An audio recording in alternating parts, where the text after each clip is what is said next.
Presentamos un fraterno y cordial saludo y bienvenida a esta su casa, donde tendremos la oportunidad de conversar sobre un tema que nos importa a todos: la integridad en investigación.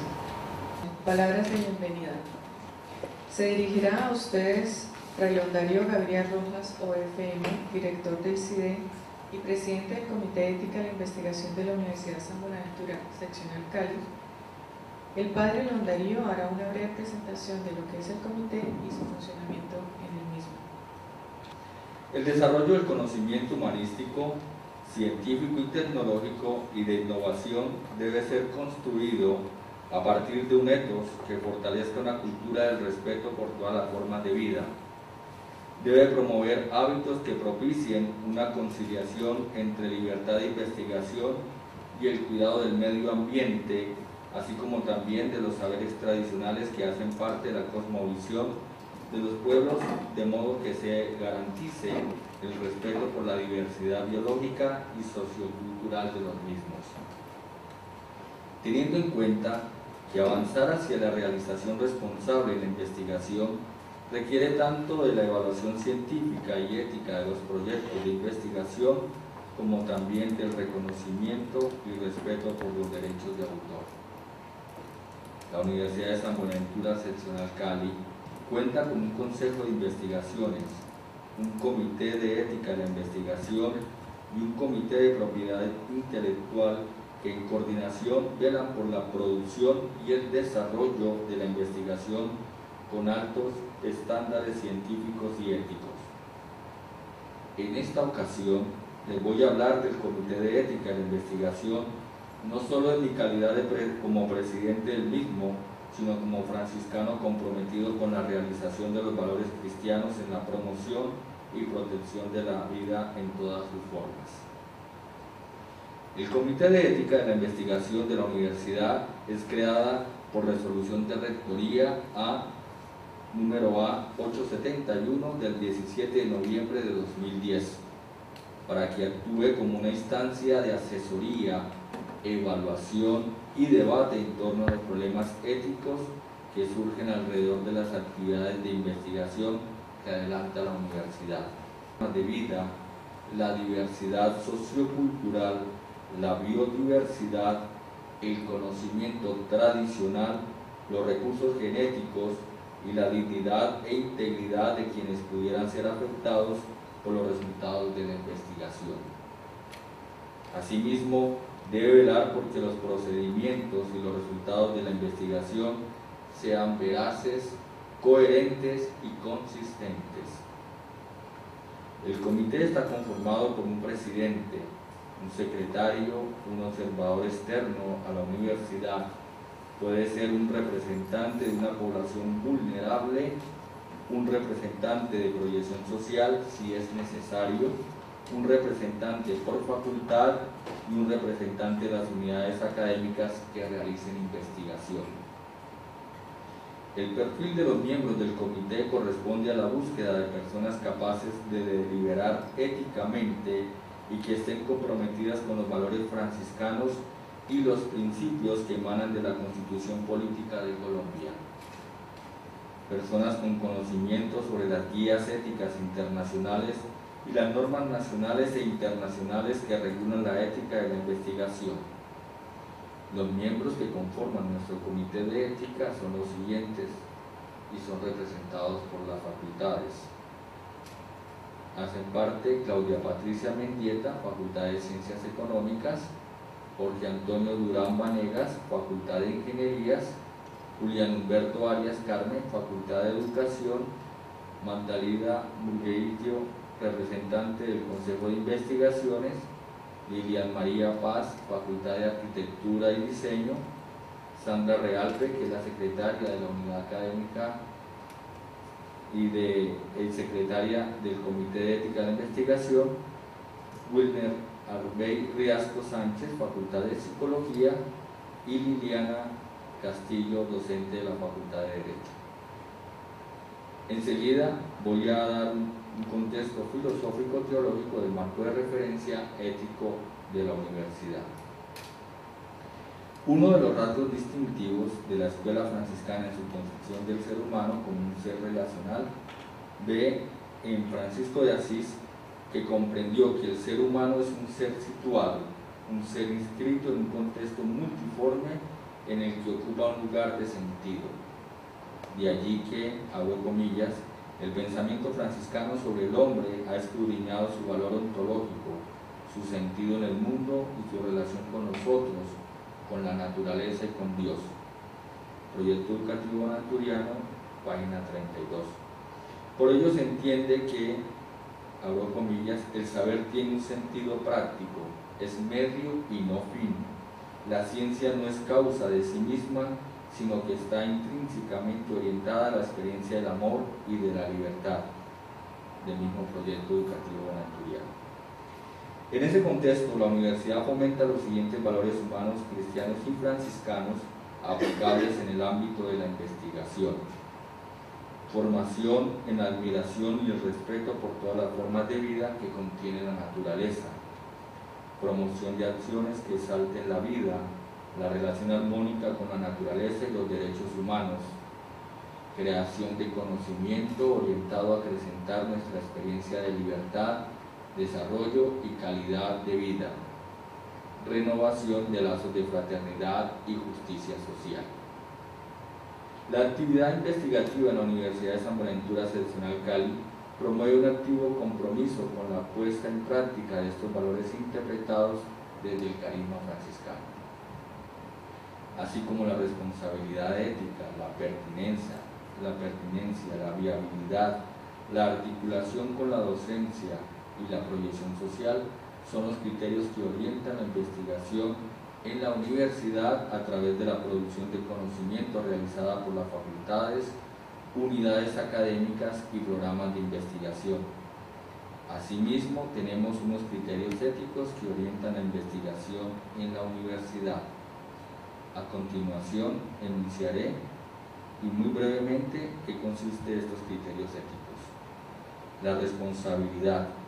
Actuar con profesionalismo y rigor científico en el proceso investigativo, esto es, concepción, diseño, evaluación, ejecución y divulgación de los resultados de los proyectos de investigación, hacer un uso adecuado de los recursos financieros, físicos y tiempo que la universidad destina para la investigación. La imparcialidad, como segundo criterio, ejercer la actividad de impulsor, revisor o evaluador de los proyectos de investigación sin conflictos de interés. Tercer criterio, el respeto, promover el cuidado por las diferentes formas de vida, reconocer la propiedad intelectual y la información privilegiada sin detrimento de quienes participan en la investigación ni de los que sean depositarios de los resultados de la investigación. Honestidad, como cuarto criterio, desarrollar de manera transparente el proceso investigativo, evitando cualquier situación que pueda ser considerada como una falta a las buenas prácticas investigativas y a la norma constitucional. Y como quinto y último, el compromiso institucional. Dar el debido reconocimiento a los financiadores, promotores y gestores de la investigación, cumplir con los objetivos propuestos y entregar los productos acordados. Velar por mantener el buen nombre de la universidad en todas las actividades asociadas en el proceso investigativo. Sea pues esta la oportunidad para socializar los principios éticos que deben gobernar las investigaciones financiadas por la universidad y sea esta también el espacio para promover la integridad en la investigación. Muchas gracias a ustedes. Presentación de los principios y responsabilidades propuestos en la Declaración de Singapur. Se dirigirá a usted la doctora Gloria Palma, presidente del Comité de Ética de la Investigación del Centro Internacional de Entrenamiento e Investigaciones Médicas CIDEIM. La doctora Palma hará una breve presentación del Comité de Ética de CIDEIM y también nos hablará brevemente de su función en el mismo.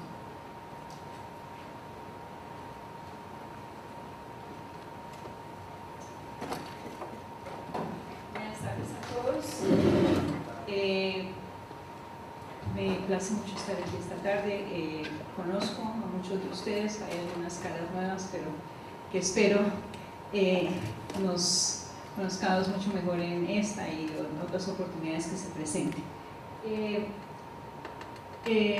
Yo tengo varios sombreros, como digo cuando me presento.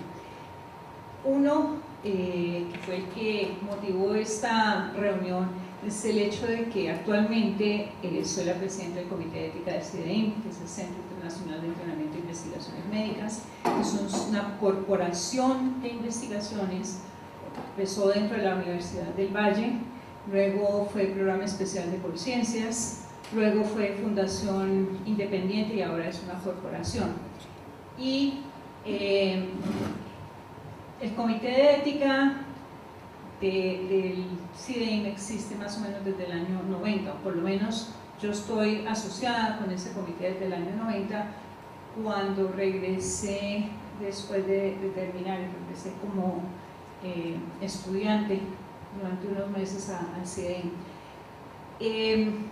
Tiene una particularidad y creo que es único, que lo hace único en Colombia y también en otras partes, y es que todos los miembros del comité somos externos. Yo no pertenezco al CIDEIM. Como pueden ver en el letrero que está puesto allí, quien paga mi salario, donde yo hago todo mi trabajo, es en la Universidad del Valle. Los demás miembros del comité, todos excepto miembros votantes, todos excepto uno, pertenecen a diversas instituciones en Cali. Hay varios de la Universidad del Valle, de la Universidad Libre, hay del ICESI, que ahora está vinculada con el CIDEIM, pero bueno. Y la secretaria es pagada por CIDEIM, pero la secretaria tiene voz y no tiene voto, hace la parte administrativa. Entonces es un grupo bastante sui generis. Nos reunimos a la hora del almuerzo o a la hora en que podamos. Realmente no tenemos un sitio, digamos, una hora fija de reunión por las diferentes actividades de la gente, pero siempre nos reunimos, hacemos seguimiento, aprobación de proyectos, y fuera de eso somos de los pocos comités en el país que está haciendo evaluación anual de todos los proyectos, y quizás eso es lo que nos marca la diferencia. Básicamente, entonces, eso es el comité del CIDEIM. Llevamos muchos más años que muchos otros comités, y simplemente lo que hacemos lo hemos ido aprendiendo haciéndolo realmente. Ha sido un proceso de aprendizaje largo, duro, que CIDEIM como institución nos ha patrocinado entrenamientos, a pesar de que no somos parte de la institución. De todas maneras, como miembros del comité tenemos entrenamientos tanto a nivel de la ciudad como por fuera de la ciudad. Básicamente, entonces, eso. Ok, ¿se me queda algo por fuera, Sandra? Bueno, listo. Ahora el segundo sombrero que tengo yo. Yo, dentro de las muchas cosas que he hecho en la vida, yo soy parasitóloga, soy médico, bueno, salubrista, he hecho un montón de cosas, pero en los últimos 15 años me he dedicado a una cosa que se llama integridad científica, y en los últimos 4 años en la Escuela de Ciencias Básicas en la Facultad de Salud de mi Valle enseño una cátedra que se llama Integridad Científica. La idea de crear este curso, porque esto lo creamos pensando en que había toda una serie de códigos, como el Código de Nuremberg, la Declaración Universal de los Derechos Humanos, Helsinki, y fuera de eso hay una serie de guías como SIOMS, las guías de buenas prácticas clínicas, las guías de buenas prácticas de laboratorio, y además que en Colombia, bien que mal, tenemos una legislación que son la Resolución 8430 y el artículo 78, que rigen lo que es la investigación biomédica en Colombia. Biomédica porque yo estoy en una facultad de salud, yo admito mi sesgo. Entonces pensamos que el tener un curso en el cual les mostramos a los estudiantes cuál era la legislación. No solo se la mostrábamos, la discutíamos, le explicábamos la legislación nacional, las guías internacionales, también los códigos internacionales, que eso haría que estos jóvenes que iban a ser los futuros investigadores y los futuros maestros de investigadores en el país iban a tener una conducta responsable en investigación. Y a eso es a lo que nos referimos cuando hablamos de integridad científica. Desafortunadamente, durante estos años nos hemos dado cuenta que tener un curso no es suficiente. La universidad tiene un comité de ética, hay un simposio todos los años de investigación y bien que mal siempre tienen una presentación sobre el comité de ética, pero también eso nos dimos cuenta que a nivel de una institución no es suficiente realmente para asegurarnos que el tipo de investigación que se hace con integridad. ¿Sí?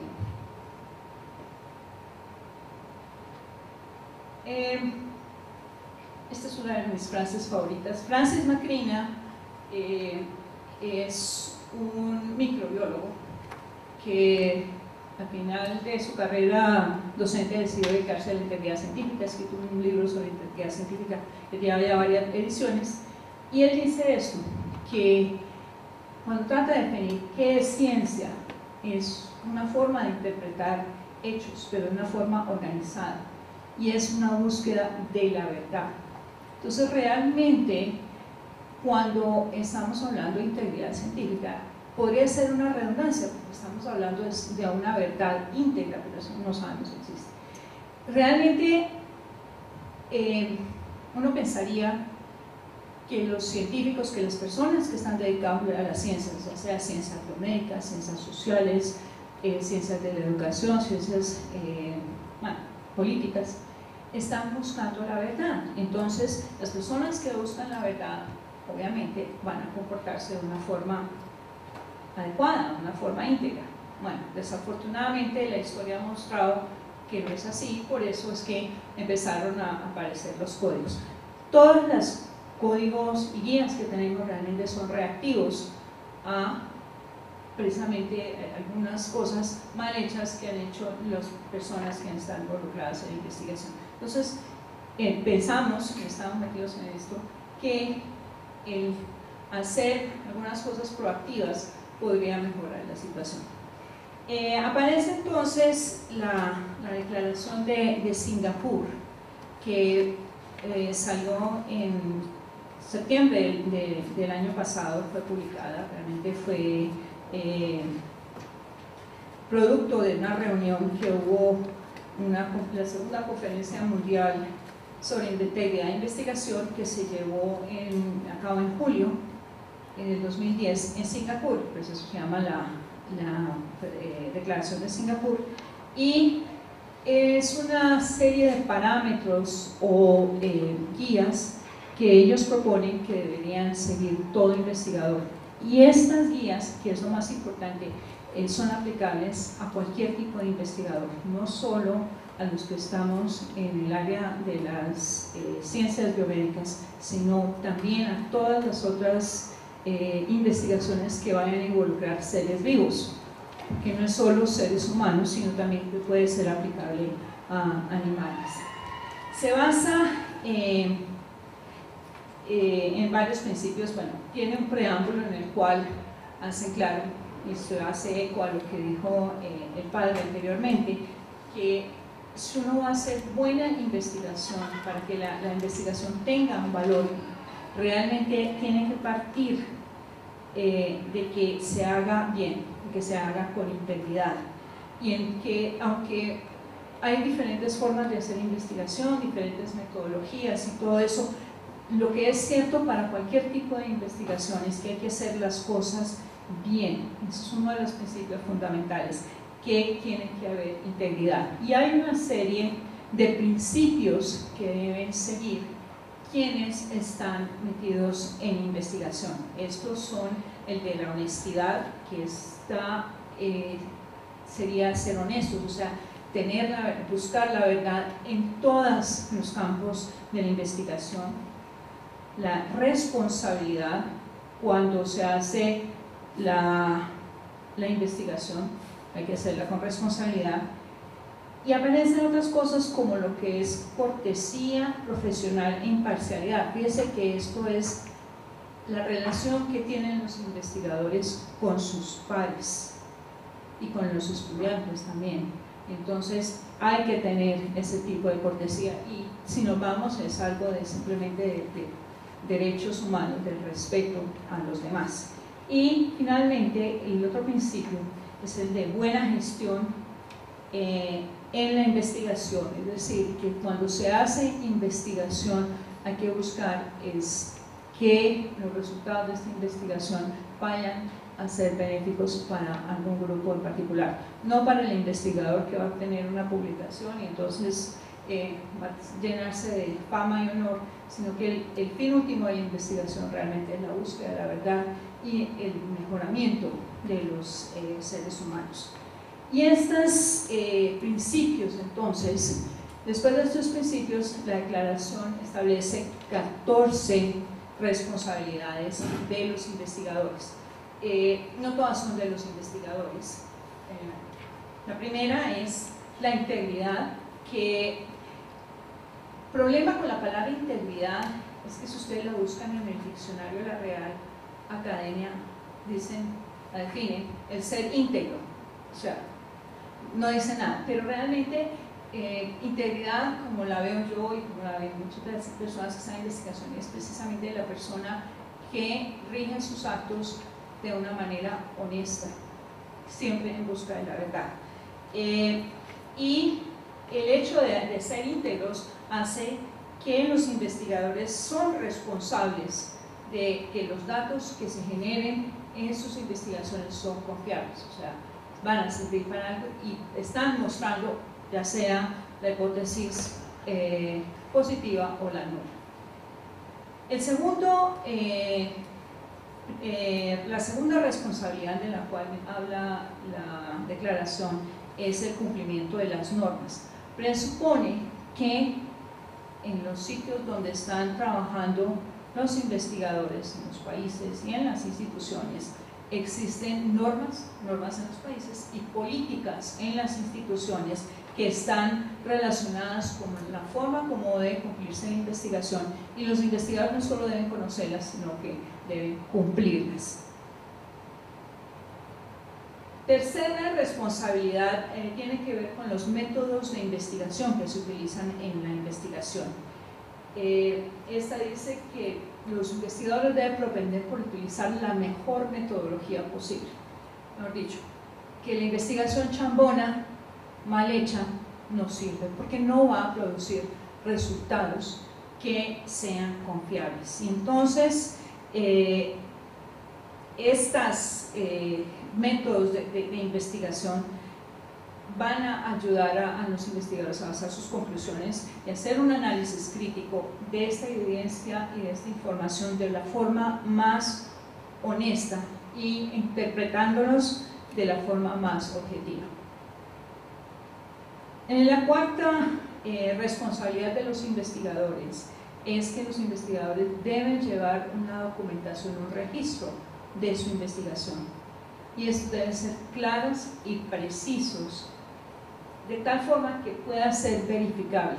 Es decir, las bitácoras que se llevan en los laboratorios de investigación son absolutamente indispensables. Así como se llevan en los laboratorios, deben llevarse bitácoras de trabajo de campo, en las ciencias sociales, en psicología, en educación. Siempre que haya investigación, tiene que documentarse todo el proceso. Y eso nos lleva a los resultados de la investigación, en los cuales los investigadores, una vez terminaron una investigación, están en la obligación de divulgar los resultados.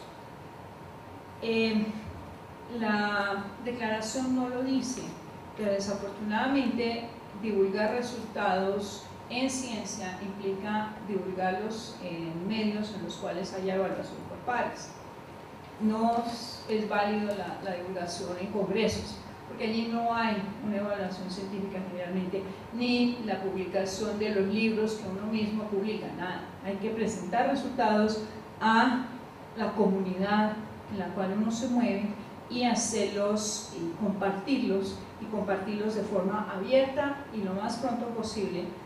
Obviamente ellos hacen la salvedad de que primero hay que establecer quiénes tienen derecho sobre su uso y la propiedad sobre ellos. Más adelante veremos que hay problemas con eso. En la sexta responsabilidad tiene que ver con autoría. Y aquí entramos en la discusión de quién es un autor. El autor no solo de un artículo científico, sino el autor de una propuesta de investigación, del informe de investigación y otras formas de presentar investigación.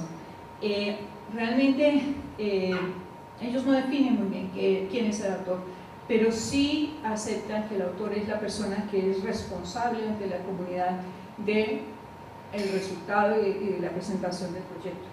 Entonces, los autores de cualquier documento en ciencias son quienes son responsables ante la comunidad respecto a esa investigación. Y entonces en la lista de autores solo deben aparecer quienes son realmente los que cumplen los requisitos para autores. Y aquí podríamos hacer toda una sesión de una tarde para hablar de criterios de autoría, de derechos de autor, etcétera, y de todos los problemas que estamos viendo hoy en día, sobre todo en las universidades. Y eso nos lleva entonces a el reconocimiento de las personas que no son autores. O sea, hay que reconocer que hay toda una serie de personas sin las cuales la investigación no se pudiera hacer, pero esas personas no cumplen los requisitos para ser autores, entonces hay que reconocerlos. Van los patrocinadores, va el jefe del departamento de uno que le dio las horas para que pueda salir a trabajar en ese proyecto, pero si él no participó directamente en el proyecto, no es un autor, es una persona a la cual hay que reconocerle que facilitó la investigación, pero nada más. La octava responsabilidad habla de la revisión por pares.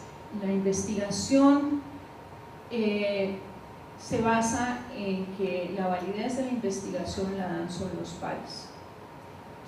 Los proyectos de investigación se aprueban si los pares consideran que la investigación vale la pena hacerlo. Los artículos se publican si la comunidad de pares considera que los resultados de esa investigación no están adecuados, que están discutidos, que la investigación tuvo calidad, entonces merece la pena ser publicada.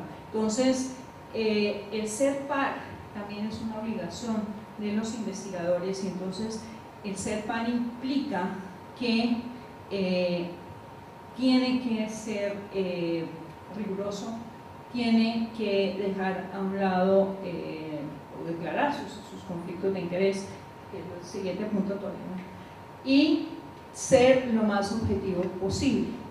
Y fuera de eso, hacerlo de una forma lo más rápido posible, porque muchas veces la vida académica o investigativa de los demás investigadores van a depender de esa evaluación por parte. O sea que esto es un proceso muy serio sin el cual no se puede hacer investigación. Y eso nos lleva a el tema de conflicto de intereses.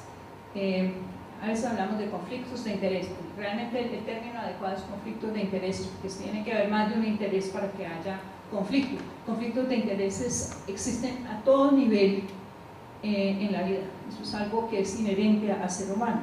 Pero en la investigación también existen y hay que declararlos. Lo malo no es que existan, lo malo en los conflictos de interés es decir, quedarse callado, no declararlos. Una vez que se declara el conflicto de intereses, entonces se buscan medidas para resolverlo. Entonces, los investigadores deben saber reconocer cuáles posibles acciones podrían estar creándole conflictos de interés, conflictos de interés de tipo económico, es lo que muchas veces vemos en la investigación clínica con biofarmacéuticos, pero hay otra serie de conflictos que hay que declararlos. Lo mismo, el conflicto de interés hay que declararlo cuando uno está haciendo como un par evaluador. Comunicación pública. Responsabilidad, habíamos dicho que los investigadores tienen que dar a conocer sus investigaciones, pero deben limitarse los investigadores a hablar de lo que saben, es decir, deben ser claros si están hablando como investigadores o si están dando, cuando hacen una declaración pública, si están dando su opinión o su visión personal del problema. Siguiente. Denuncia de prácticas irresponsables en la investigación.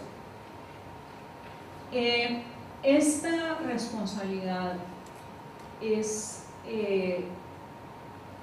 lo que deberían hacer todos los pares, es decir, la presión de los pares sería lo ideal que regiera la investigación. Desafortunadamente no sucede eso, pero los investigadores estarían en la obligación de informar a las autoridades correspondientes. El problema es saber quiénes son las autoridades correspondientes de lo que está pasando en la investigación, y esto incluye fabricación de datos, fabricaciones de inventarse el dato, la falsificación, es decir, alterar un dato, el plagio, que como sabemos es un problema bastante serio.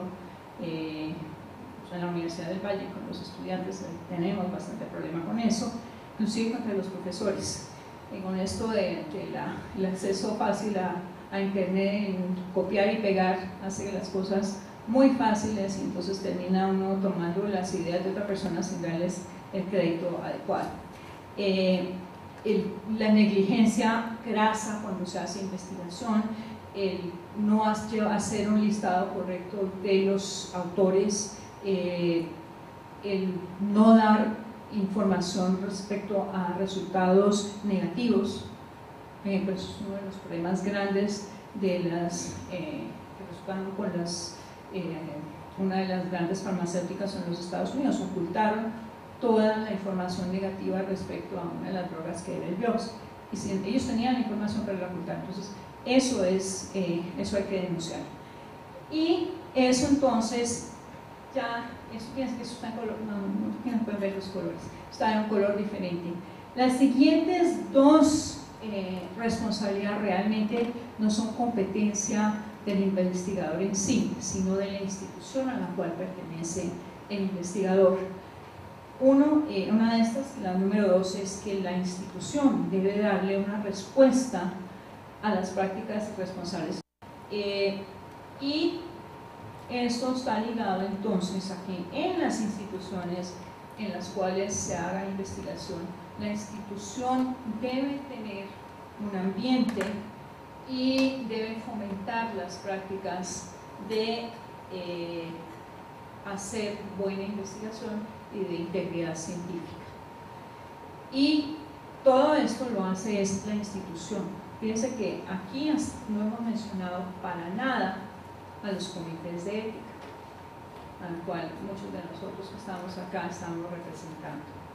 Finalmente, hay una responsabilidad que habla de las consideraciones sociales que tienen tanto los investigadores y las instituciones que hacen investigación, es respecto a la pertinencia que tiene la investigación, cuáles son los beneficios sociales respecto a los riesgos a los cuales se están sometiendo a estos sujetos de investigación.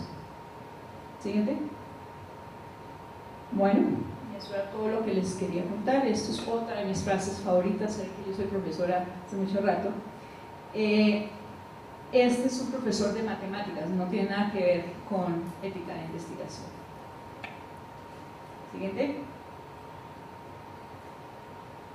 Esta declaración entonces esta es la página web de ellos, no dice mucho más, está en la declaración en inglés, que es el idioma original, y está el PDF en español y en otros idiomas. Muchas gracias. La discusión versa sobre la aplicabilidad de la Declaración de Singapur. Básicamente la idea de este encuentro es si es factible que cada uno nos podamos presentar podamos señalar de qué manera en conjunto, a partir de cada institución, podemos nosotros empezar a volver una realidad o generar modos para volver prácticos estos principios que aparecen allí. Estos principios que son de corte ético, cómo deberían ser las cosas. Ahora a lo que nos corresponde a nosotros es cómo lo vamos a hacer. Entonces, se abre básicamente la ronda para ustedes. En la práctica en Cali, donde todos sabemos que en el ámbito académico, las universidades, todos nos conocemos y existe, conocemos los académicos de UNIVAL, de ICESI, Javeriana, Cali, es decir, el ámbito en el que uno se mueve como investigador y los grupos de investigación, uno ya conoce más que todo a esas personas. Entonces, mi pregunta es, ¿qué pasa cuando los proyectos de investigación son sometidos a pares académicos que están marcados de subjetividad por cualquier tipo de razón? Entonces emiten conceptos desde la subjetividad. Luego usted mismo hablaba de la gran responsabilidad de que tiene un par académico al emitir un concepto de no aprobado, o no estoy de acuerdo porque me parece que el artículo no es relevante porque está fuera de ese par académico, por ejemplo, de publicar uno parecido. Entonces, y luego se retrae de eso. Entonces, ya no hay tiempo para subsanar ese error y me queda ese sinsabor de hasta dónde el grado de aplicabilidad en ciudades que frente a esto serían pequeñas. Y la otra iba enmarcada de cómo pueden hacer las instituciones para poder brindar una especie de mayor tiempo en horas académicas o buscar vinculación de docentes solamente investigadores como se hace a nivel internacional y poder brindarles más tiempo, generar ese ambiente que usted habla de una responsabilidad institucional a esos docentes investigadores, porque no es un desconocimiento que los docentes investigadores, sobre todo en Cali, son docentes de planta, docentes que además tienen otro tipo de funciones y de pronto ese ambiente de investigación no es el propicio, pero el punto no es ese, sino cómo hacer para que en la práctica eso sea más viable y se pueda aún desarrollar con base en ese tipo de dificultades. Realmente no hay una respuesta exacta para eso, porque cada institución va a tener que hacer. El problema que tenemos acá es que precisamente nosotros vivimos en una sociedad en la cual no nos han enseñado, por lo menos en la universidad, no nos han enseñado a ser críticos y a decir las cosas, a decir la verdad, sino que la gente, no, es que es mi compañero, no, digámosle las cosas más suavecitas, ¿no? En ciencia hay que ser críticos y hay que ser honestos. Si logramos meter estos principios y que todo el mundo los introyecte, pues yo creo que la situación puede mejorar. En este momento inmediatamente eso sigue siendo un problema.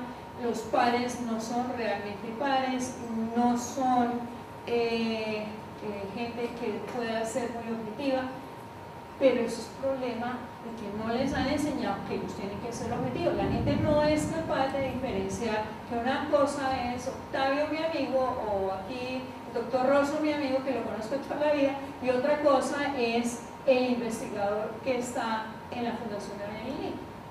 Entonces, si estás metiendo las patas en la investigación, estás haciendo las cosas mal, yo tengo la obligación de decírselo. Así sea mi amigo. Es más, y yo creo que uno como persona prefiere que los amigos le digan a uno que está haciendo las cosas mal. Pero eso es un problema, yo creo que de cultura, y eso es lo que estamos tratando de impulsar, de que ese tipo de cultura se cambie en las instituciones. La primera pregunta que le haría a la profesora Palma sería, esta tiene, digamos, como declaración, digamos así como de ley, de cumplimiento obligatorio, ya el Estado colombiano lo cumplió, porque si no, fíjate ustedes, se nos quedaría así muy interesante, pero...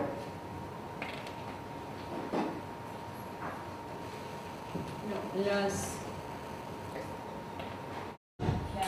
declaraciones y los códigos internacionales no son de obligatorio cumplimiento. Lo que sucede es que los países las adoptan y entonces desarrollan legislación para asegurarse que eso se cumpla. La 8430, se recordarán en la introducción, habla de que se está enviando por el código de Nuremberg y por Helsinki en su versión en esa época del año 88, creo que era. Entonces, no, esto no amarra, y ellos lo dicen claramente en su página web. Miren, esto es una guía y estamos promulgando de que en los países lo adopten y que se vea cómo se puede incorporar a la legislación. Hay una cosa, uno como institución, si no existe la ley en el país, pero usted sí puede establecer un código de ética, un reglamento de comportamiento para la gente que está. Podemos empezar porque las instituciones decidan adoptarlo. Yo creo que es un gran paso adelante. No necesitaríamos que haya la ley que nos obligue a hacerlo, sino que las instituciones voluntariamente lo adopten. De hecho, la palabra declaración no es una traducción correcta, porque si lo vemos es Singapore Statement. Statement realmente la traducción sería como un llamado, como un Enunciado de Singapur. El enunciado que aparece en Singapur. Solamente que en español se ha hecho la traducción como declaración, pero no tiene el rigor legal como para que los países se adhieran a él. Sin embargo, es una iniciativa global, tanto investigadores como las personas que financian investigación de instituciones privadas y públicas que se han reunido por segunda vez en Singapur. La primera vez creo que fue en un país de habla portugués y esta vez fue en Singapur. Se está organizando una tercera reunión. En la primera reunión del Congreso Internacional sobre Integridad, sobre integridad de investigación, hicieron un primer borrador. En el segundo encuentro, que fue el año pasado, ya sacaron esta declaración y lo ponen como una declaración global que recoge miradas de muchas partes del mundo para ponerse de acuerdo en cuáles son los criterios éticos mínimos que las personas, los investigadores deberían tener en cuenta para, o bien en dos perspectivas, como investigador o como institución. Entonces la declaración tiene dos públicos básicamente. Uno, los que hacen investigación, y dos, los que gestionan la investigación a nivel institucional. Entonces tiene esos dos parámetros. Por eso en el statement o la versión original en inglés, ustedes encuentran que los 14 responsabilidades está escrito en should, debería, mientras que las 4 primeros principios son imperativos. Esos imperativos son los imperativos de los cuales se desprenden las responsabilidades. Entonces, esto para decirle que no estamos obligados legalmente, pero sí moralmente a tomar en cuenta esos principios, que ya ha habido una reunión con muchas personas que han hablado sobre el tema y que nosotros, parte de una tarea que tenemos, no solamente como investigadores, sino a nivel institucional, es qué podemos adaptar y cómo podemos hacerlo, y es parte de nuestro conversatorio. Frente a la presentación que usted hacía, al final en la parte B decía un poco como denunciar, poner en evidencia cuando el tema ético no fue tenido en cuenta o cuando en un momento los procedimientos no fueron tan rigurosos en esta parte. En términos prácticos y en términos de ya la experiencia que ustedes tienen, ¿cuáles son los tipos, digamos, de acciones o el tipo de seguimientos que serían hechos a investigadores cuando se detecta por lo mínimo plagio sin llegar incluso a procedimientos éticos que han vulnerado el tema de la vida o el tema de la integridad? Bueno, aquí tengo yo sobre el CIDEIN. Hasta el momento no hemos tenido ese problema. En la universidad, es una universidad pública y los empleados públicos, si cometen plagio, lo destituyen. Primero obviamente les hacen una investigación. Hasta ahora en la universidad no ha pasado nada. En hecho sí ha habido casos de plagio, ha habido investigaciones, pero no sé los resultados de eso. La experiencia que yo tengo con plagio en investigación, cuando estábamos en Conciencias, hubo un caso de plagio, alguien copió el proyecto de otra persona y después logramos probar que era una copia exacta. Eso fue la Procuraduría, Contraloría, y pues ya llevábamos 4 años en eso. Cuando yo me salí de Conciencias todavía el proceso no había terminado. El problema es que si el plagio en Colombia tiene connotaciones legales. El código de policía habla de plagio.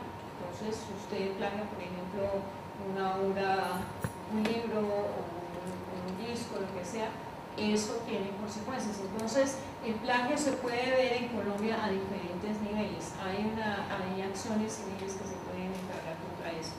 En investigación no tenemos claro, y eso es uno de los problemas grandes respecto a qué pasa con el plagio de artículos, de tesis, de proyectos de investigación. Eso no hay claridad. Y eso supuestamente es la institución la que tiene que darle el correctivo al caso. O sea, la institución debería contemplar qué pasa si a alguna de las personas que trabajan en su solución se le comprueba que era plagio. Más que una pregunta es un comentario. Revisando las responsabilidades, me llama la atención cada uno de ellos y digo, realmente no nos concierne al comité de ética, porque nuestra función es evaluar los proyectos desde el punto de vista ético. Le corresponde a investigaciones, le corresponde a la instancia de la universidad que regula todo lo que tiene que ver con la investigación. Entonces, muy interesante que estemos aquí discutiéndolo, compartiéndolo, pero pienso que esto hay que ampliarlo, y hay que ampliarlo a las directivas de cada una de las universidades de las cuales formamos parte de la parte de investigación. Son ellos que deben de estar aquí sentados, conociendo estas reglamentaciones y diciendo qué vamos a hacer de aquí en adelante, qué vamos a hacer en aspectos como por ejemplo el conflicto de interés. Hay tanto por conocer en este aspecto, son manos vacíos. Cuando nosotros en el comité se nos presentan estas circunstancias, les digo que llega un momento en que decimos a quién acudimos para que nos resuelva esto. La parte de autoría, en este momento tenemos esta situación, sabemos que no nos concierne, estamos pidiendo con los proyectos actas de propiedad intelectual y son más los problemas que se han generado a partir de ahí. Entonces, en base a ese comentario, pienso que ahora nos corresponde, nuestra tarea es salir de aquí en cada uno de los sitios a los que pertenecemos, seguir divulgando la necesidad de que se orienten, se cumplan en las instituciones, esta declaración se aplique. El elemento que yo quisiera que usted nos contara es, usted señalaba que hay que reportar cuando estamos observando casos donde no se esté practicando la integridad de investigación.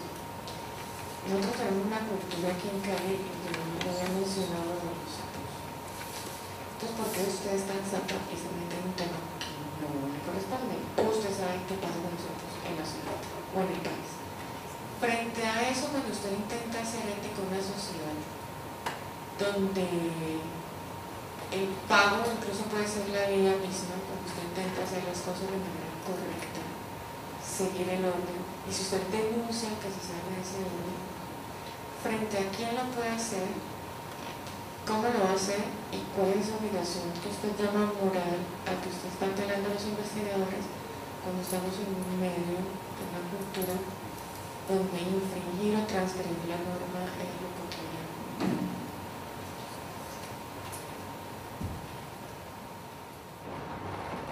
Bueno, lo de obligación de ser par es que uno es par cuando uno conoce el tema. Si a uno lo meten de par a evaluar una cosa de la cual uno no sabe, uno no es par. Entonces, la obligación de uno como investigador, si usted sabe de eso, usted debería estar en capacidad de compartir sus conocimientos siendo par de los demás que están trabajando en su misma área. Uno de los problemas que tenemos aquí en Colombia es que no tenemos masa crítica en ninguno de los campos de investigación, y ese es un problema, y entonces termina uno consiguiendo el que más se le aproxime, porque es que todos los demás están participando en la convocatoria, entonces ahí realmente no hay evaluación por pares. Entonces, en ese sentido era lo que yo hablaba de la obligación de uno como investigador de ser par. Lo otro de la cultura de los sapos, sí, yo tengo eso muy claro, esto que estoy diciendo de contravía de lo que le enseñan a uno de chiquito, inclusive, ¿usted para qué dijo? Porque digamos, a uno lo acostumbran a que eso no se debe hacer, todo el mundo se queda callado. Muchas de las cosas que se han salido de investigación antes de que se murieran pacientes, cuando se han muerto pacientes, obviamente se entera todo el mundo de que algo le hicieron mal en esa investigación, pero en muchos otros proyectos de investigación en los Estados Unidos y en Europa, las cosas las han podido parar a tiempo antes de que hubieran muertos, porque alguien del grupo de investigación, un auxiliar, alguien del laboratorio, fue y dijo, mire, eso no lo están haciendo bien, no están siguiendo el protocolo como estaba establecido, están reclutando personas que no cumplen los criterios mínimos de inclusión. Entonces eso hizo que se hicieran investigaciones y se pudo parar la investigación. ¿Qué necesita uno? Es que uno no puede ser sapo. La información no la puede uno divulgar a cualquiera, tiene que existir a nivel de la institución un mecanismo de protección para las personas que se atreven a denunciar, y la institución tiene el deber de protegerlos. Si eso no existe en la institución, nadie entonces va a arriesgarse a denunciar que se están cometiendo atropellos. La institución tiene que tener políticas claras respecto a cómo proceder en ese caso. En el caso específico, los que nos dedicamos a trabajar en las ciencias sociales o económicas y que manejamos muchos datos, bases de datos, nos encontramos con el problema de la legalidad de la información, ¿sí? Y acá se espera que uno de esos principios que se cumplan sean de la responsabilidad con la integridad, pues, de la investigación, que sea confiable, con datos confiables. Y a veces pues me preocupa ahora pensar de que en el entorno en que nos movemos nosotros aquí en este país, donde la calidad científica de investigaciones pues no está tan a la altura de muchos otros países, ¿cómo lograr esta confiabilidad en la investigación si tenemos un entorno político y social que no nos brinda la información veraz? El asunto es, yo creo que eso no lo vamos a cambiar de un día para otro, pero hay que empezar, creo que hay que empezar a través de la labor educativa, tratar de creer que las siguientes generaciones van a ser capaces de cambiar este asunto. No tengo una respuesta realmente de cómo hacer esa cuestión. Yo pienso que uno de los grandes errores que hemos tenido en la formación de investigadores ha sido que realmente no se han capacitado de una forma integral, ¿sí? O sea, con el rigor metodológico, ¿sí?, que debe tener. Y el rigor metodológico incluye aspectos éticos, ¿sí? Pero nosotros por alguna razón pues dividimos una cosa de la otra y eso no se puede dividir. Eso es una cosa... es como la atención médica. Este tipo no puede ser el excelente neurocirujano si trata mal al paciente. Hay una carrera por recursos y probablemente la carrera de los recursos se lo van a dar los grupos que estén haciendo su mejor esfuerzo en la integralidad, en esa visión tanto metodológica como el comportamiento, como los patrones éticos de lo que se haga en investigación. Y eso es cuando la sociedad tiene que empezar a pararse y decir, hombre, nosotros como sociedad tenemos que hacer el respaldo en estas situaciones. La cultura del sapo, que yo la denomino más el complejo del sapo. Una cosa es la cultura y otra es el complejo. Yo pienso que nosotros sufrimos es de complejo del sapo. O sea, nos vemos, me siento mal si yo denuncio, ¿sí? Es el complejo, somos una sociedad acomplejada y por ser acomplejada somos cómplices. Mi pregunta va dirigida sobre cuál sería el papel de la institución o de las instituciones, que va desde el currículum hasta el papel mismo del profesor para fomentar la ética en los futuros jóvenes y en los presentes jóvenes que serán el futuro de esta sociedad. Y por otro lado, teniendo en cuenta de que hoy en día el joven se sitúa en una inmediatez para el desarrollo de las diferentes actividades pedagógicas que se presentan en las instituciones. Entonces, ¿cómo fomentar ahí esa parte ética? Ahora hacía referencia la profesora respecto a Google, que cómo podemos acceder rápidamente a una información donde el estudiante copia, pega, imprime y se lo pasa al profesor. Esa autoría ahí como se pierde, se desvanece. Y el estudiante en muchas ocasiones, porque lo comparto desde mi experiencia en pregrado, es ignorante de cierta forma en todos estos aspectos de ética y responsabilidad estudiantil. Segundo, cómo potenciar también en ellos su creatividad tecnológica para divulgación de resultados. Me refiero a que ahora los muchachos inclusive utilizan el video como forma también de divulgar resultados de las investigaciones. Estos videos al final uno observa que van todos los que participaron en el video y reservan los derechos de autor, por decirlo así, tipo formato de película. El papel de la institución es ese. La institución tiene que buscar la forma de establecer que ese comportamiento es lo que va a tolerar la institución, que comportamientos que se alejen de esa no son tolerados y tiene que establecer, los únicos que pueden establecer sanciones y que pueda hacer vigilancia en la institución. No pueden ser ni los profesores, ni los comités de ética, nada. Eso es la institución la que establece un reglamento y el que se sale de ese reglamento pues que se vaya a estudiar a otra parte, por ejemplo. En las universidades privadas es más fácil que en las públicas, pero uno puede hacerlo y si uno establece unos reglamentos claros, que uno de los problemas a los cuales yo me he visto abocado es, uno le dice al INEC, ¿sabes qué? Eso no se hace. Y lo primero que dice, ¿y dónde dice que no se puede hacer?